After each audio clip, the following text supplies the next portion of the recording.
life before this news was new and exciting. We had just gotten married in July, and I teach school. I'm an elementary librarian, so I started back to school in August.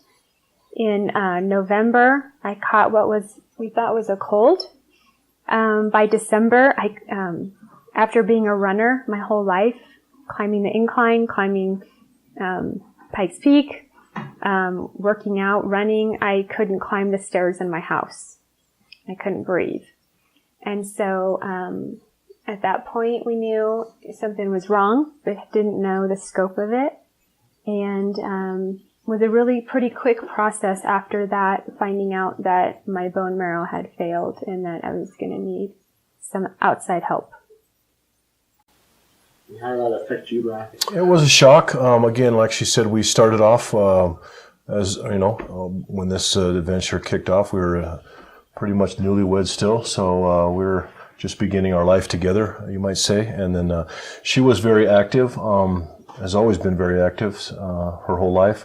So it was just it was a different direction than we had obviously anticipated going in our first year of marriage. But she's an amazingly strong woman and very courageous. So no matter what we were faced with, we knew together we had a strong foundation together as a couple and together in our beliefs. And we knew that whatever was to come, that we'd be able to get through it together. So Tracy, you were sick and you couldn't climb the stairs. I take it you went to the hospital to figure out that this cold that you thought you had, what was ailing you. Mm-hmm. Talk to me about the process when you went to the hospital and you went in for a cold and you came out with some different news. Mm-hmm. I went to the doctor. I didn't even have a doctor because I've never been sick. I never go to the doctor. And I was just feeling so weak. I went to the doctor. The next day I went to work, did what I always do. They called me. I was in the process of in the library with the kids, and they called and said, you're missing half the blood in your body, and we're not really sure how you're standing up right now, but you need to get to the hospital right away. So that was an absolute shock that I was living at that level of sickness and still doing everything I was doing. I headed to the hospital, and they did a transfusion, which is very shocking in itself because, a few hours before you're at work, the next thing you know, you're hooked up to all these machines and they're pumping you full of other people's blood, and you're kind of in shock that that's happening. We thought that was a quick fix. We thought it was maybe a gynecological problem or something like that. And so they released me, and within a month I was in the same predicament. And that's when the doctors knew it was something much more serious than we had initially thought. And at that point, I was in the hospital for 4 days.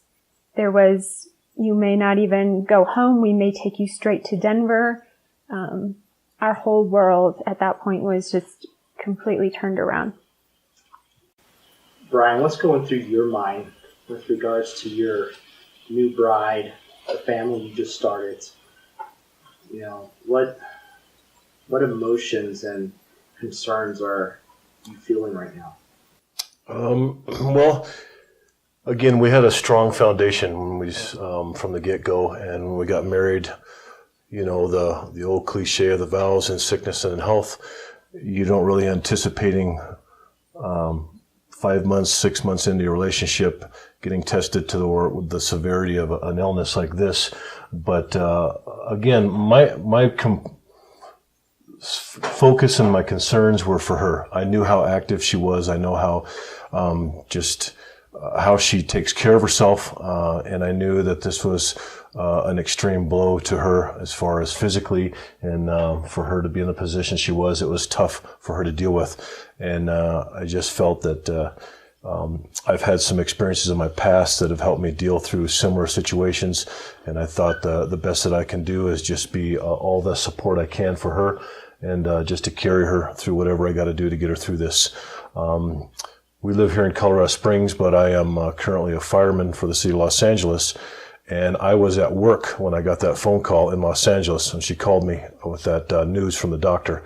So I immediately was able to get on the next flight out of California and get home in time to meet up with her in the hospital while she was getting the transfusion done.